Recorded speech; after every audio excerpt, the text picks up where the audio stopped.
Good day, everyone. It's Saturday, the 31st of August, 2019. I'm Jewel. This is J7409 Weather with a tropical update. We got lots going on, lots to talk about. Folks, let me tell you what. I just fell asleep, and I slept better than I've slept in a while. That's why I didn't get back with you last evening, like I said. So please excuse me. I needed the rest, and I'm feeling much better. And it's a good thing, because things are getting busy, and a lot of things have changed. So, let's get right to it. This morning, here we go. This is Dorian. Of course, the winds are 140 miles per hour. The minimum central pressure is 948 millibars. If you're tracking Dorian, 28 or 25.8 north and 72.6 west. Now, Dorian is moving west-northwest at around 12 miles per hour. Just really hadn't got over to the Bahamas quite yet, but it's getting there. Now we're seeing, oh no, what's this in the Gulf? We got a little yellow X. Well, it's nothing to worry about, folks, because it's going to be going westerly, and it's probably not going to do anything. So the Gulf Coast, you're looking safe as it is right now from this. It's just a broad area of low pressure located over the southeastern Gulf of Mexico. It does have some disorganized showers and thunderstorms, and some gradual development of this system is possible during the next several days while it moves slowly westward across the southern and southwestern Gulf of Mexico. Okay, so it should be going just like this, okay, maybe coming across. We'll keep our eyes on it. Now, here's our system off the coast of Africa, and look at this. It's up to 60% in 5 days. It's a tropical wave. It's located about midway between the coast of Africa and the Cabo Verde Islands, and it's continuing to produce a large area of showers and a few thunderstorms. Now, the environmental conditions still seem to be very conducive for development of the system, and a tropical depression could form next week while this system moves across the eastern tropical Atlantic. Heavy rainfall is possible over portions of the southern Cabo Verde Islands during the next few days, and interest on those islands should monitor the progress of this system. 2 days, well, yesterday it was 0. Now 2 days we got a 20%, and in 5 days we have a 60% chance of this forming. Everybody, keep your eyes on this storm right here. We've really got to watch Dorian. We've really got to watch this disturbance number 1. So far as disturbance number 2 goes, we need to watch it, but I really don't think anybody's got anything to worry about with this one at this time. Now, as we take a look at Dorian right quick, this is from the GOES East Band, and it is Hurricane Dorian. As you can see, a very, very impressive Category 4 storm. Now, it's looking like Dorian's continued to look very impressive from this satellite imagery. Now, it's got a fairly symmetric area of cold cloud tops surrounding the 10 to 15 nautical mile wide eye. Now, a lot of you wanted to know how big it was. There you go for the eye right there. Now, there's been no aircraft data from the storm since yesterday, but some's probably coming up. Now, the satellite appearance has changed little since the aircraft were last up in it, though, in the storm, and the various subjective and objective satellite intensity estimates have changed very little over the past several hours. Now, we're going to have to see a lot about what happens with this eye wall, and we will continue on that right now. Now, I know a lot are saying, well, is it going to come in? What's happening? Looks like the track has changed. Well, that turn that I've been talking about for the last 5 or 6 days happened, folks. That's what it looks like it's going to do. However, though, coastal areas, whether it comes directly inland or not. See, this is from the National Hurricane Center. And I want to remind everyone that this map, you got to remember this now, this map is showing everything up to date as of the moment, not 2 or 3 days from now. You have to remember that. Now, it's got a major hurricane right off the coast by Tuesday of Florida, down around Lake Okeechobee, right here, but it's way, well, I shouldn't say way, but it's offshore. I'll put it that way. Even if it doesn't come inland, everybody around the shoreline, and as the storm moves, this will move upward. As long as it is a major hurricane, and you can see all the way up here at Wednesday is a major hurricane offshore, everyone along the shoreline, please don't stop preparing, because you will not, if it does not go inland, you will not get the full brunt, but you're still going to get rain. You're still going to get some high intensive winds. Not as bad as it could be. So that's a good thing, and I'm really happy that I hope this scenario here plays out for all my Floridian friends, because if it were to go inland, it would be nothing but disaster. Disaster.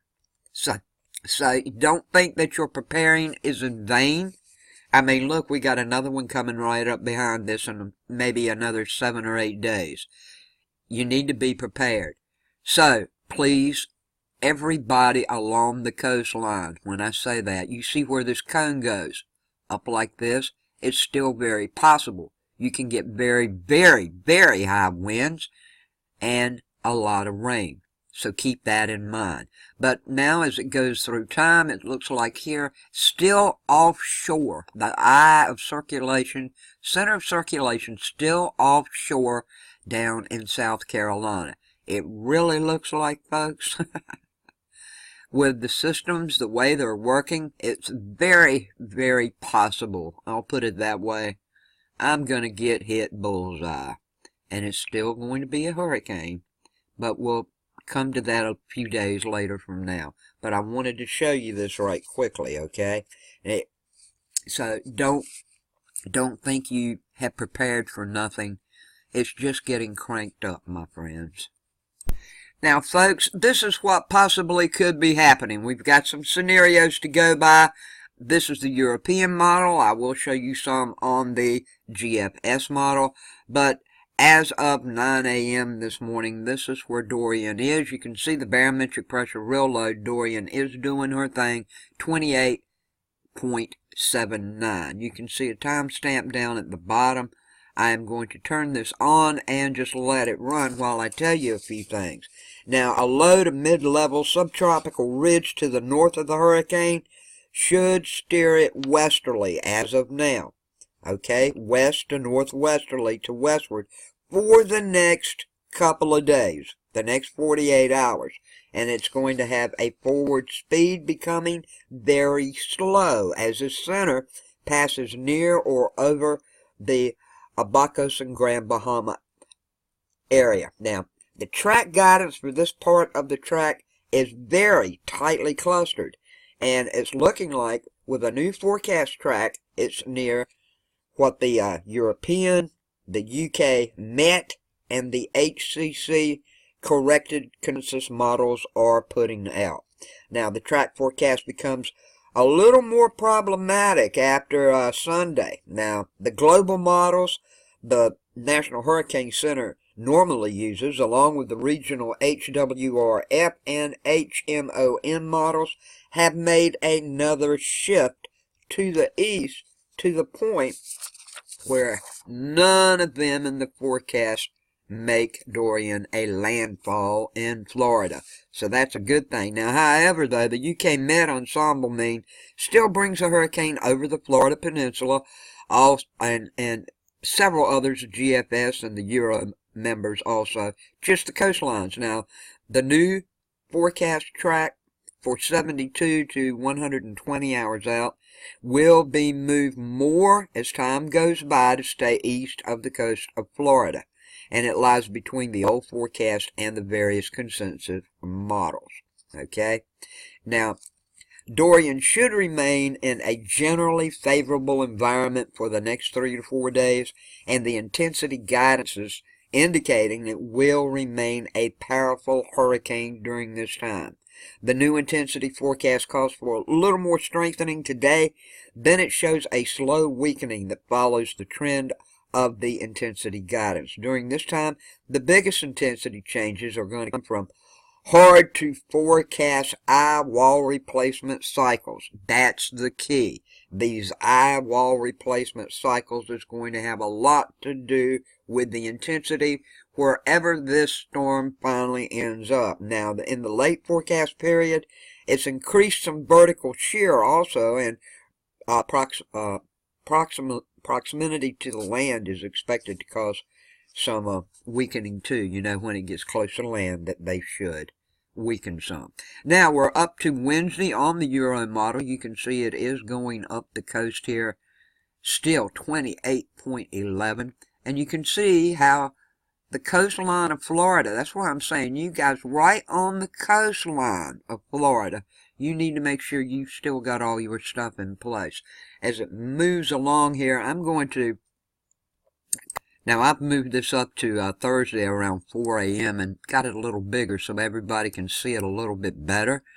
Here is the eye. It's still hanging in the water off the coastline of South Carolina. Okay, South Carolina, moving on up this way. If I bring this map down just a hair, I want to make sure like this everybody can see. So that's just off of South Carolina, up around the Charleston area. We will flip over to the GFS model. You can see they're kind of in agreement and they're kind of not. What is not in agreement is the timing and where it may be at this particular time. Still coming up the coast of South Carolina, and Bullseye, the GFS, has it right over my house at Thursday at 4 a.m. But the Euro model does not as we go back to it. You know, we have to use all these models. We can't use one. We have to use a whole lot of models, folks. You can't go by one. So let's flip this back up now. We'll go to Thursday afternoon around 5 p.m.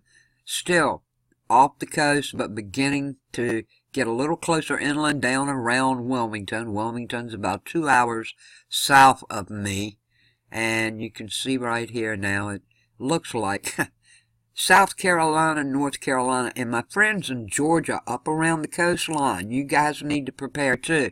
This is still a few days away. Later on, when it does finally get up to Florida and starts moving up, that's when I'll break it down and we will try to look at city by city. But everyone in these areas, we need to start getting our stuff together. It's looking better for a lot of Florida, but it's looking worse for a lot of states from North Carolina down to Georgia. But I'm thinking right now it's looking like a North Carolina land, but everybody just like the Florida coast, from South Carolina, Georgia, and portions of North Carolina. It depends on how far this thing does track inland. As it's looking now, hanging offshore. When we'll bump up to around 7 a.m. on Friday, and then it is pulling off the coast of North Carolina. According to the Euro model, let's check the GFS, and we can't go by one. We're going to have to do a lot of math coming up in the future, folks. But it's still pretty much in the same area, but it is off the coast. As we look at the rainfall map, does everybody remember yesterday how I told you this map's going to change? Well, it's changed greatly. Now, look here. Most of the heavy rain, the 15 to 20 inch rain, is out in the ocean, okay? It's looking like now, remember yesterday where I was right here, I was this little puny light green. Well, look, zam and bam, I'm up here to 10 to 15 inches. No, I'm up to 6 to 10 inches, excuse me, right now, within a 24-hour period. Looking like heavy rain is going to be pounding coming up towards the South Carolina coast. I think it will come up in this area and then start to ride as of today. I may tell you something else later today or tomorrow. But this really does look like what's going on because we got some highs up here. That is like when it comes up to push this out a little bit. You know how it goes. Highs push, lows pull, and we got some other factors that I'm not going to go into at this time. But this is looking like, more rain. Everybody needs to prepare. Up around the Georgia coast, that's 6 to 10. This is right on the coastlines. You can go all the way inland and get maybe 1 inch out of it. South Carolina is looking like 6 to 10, all the way up the coast of North Carolina. Inland, this is like 4 to 6. This could be over in the Raleigh area, 4 to 6 inches of rain. And, it keeps going right on through the Piedmont area that could be getting rain in North and South Carolina and Georgia. Now I'm going to leave you with this tracking map right now. You can see what's going on. We do have hurricane warnings and watches down around the Bahamas and Nassau. We do have this big cone here. You can see it should stay offshore, but it will be still a major hurricane going up and around the coast of Florida. That's why everyone, I'd say, from Jacksonville all the way down, including Miami, along the coastline, you shouldn't get as much of a threat, but it's still there. If it's a Category 4, you don't trust it, even when it's out to sea. And this is not wrote in stone, folks. This could still change. Nothing's wrote in stone when it comes to hurricane and tropical systems. They can change drastically in the blink of an eye. But you guys along the coastlines right in here, you still need to prepare just like you are preparing. And everybody else who has prepared, do not take your preparedness down yet until this is past your state. Now, we got some key things going on. This prolonged period of life-threatening storm surge and devastating hurricane-force winds are likely in portions of the northwestern Bahamas right now, particularly in the Abaco Islands and Grand Bahama Island. Now, a hurricane warning is in effect for these areas, and everybody in those areas should listen to the advice given by the local emergency officials and make sure you got everything ready. Now, life-threatening storm surge and devastating hurricane-force winds are still possible along portions of the Florida East Coast by the early to middle part of next week. I can't stress that enough. But since Dorian is forecast now to slow down and turn northward near the coast, it's too soon to determine when or where the highest surge and winds will occur. Everybody in these areas should have their hurricane plans in store and in place and know if they are in a hurricane evacuation zone. Listen to your local emergency officials. I can't stress enough, just because it looks like this track is going like this now, don't pay attention to it, especially if you live on the coast of Florida. You're still going to get stuff big time. You're probably still going to get surge. It's a Category 4 at this time unless something happens. Let's hope it weakens over the next 1 to 2 day period. Now, the risk of the strong winds and life-threatening storm surge is increasing along the coast of Georgia and South Carolina during the middle of next week. Everybody in that area get ready, and that's including North Carolina also. And the rain, I've showed you what's going on. And this thing, wherever it gets close to, within the next 36 hours, the next 2 days, today and tomorrow, it's going to have 140 to 145 mile per hour winds. And it's not going to come down in strength until 72 hours at 130, 96 hours at 125, 120 hours out, 5 days from now, just about when it's getting close up here along the coastline, where it looks like it may be tracking off and going off my coast. That could change. But the winds then will still be 110 miles per hour. So that's your update right now, friends. I love you. I will be back with some more. If you haven't subscribed, please do so. Click my bell. Make sure you get all the latest in the weather news that I get out for you. I would appreciate it so much. I love each of you. Thank you for everything you do for me. and may each of you have much peace, love, and kindness. Thanks for watching.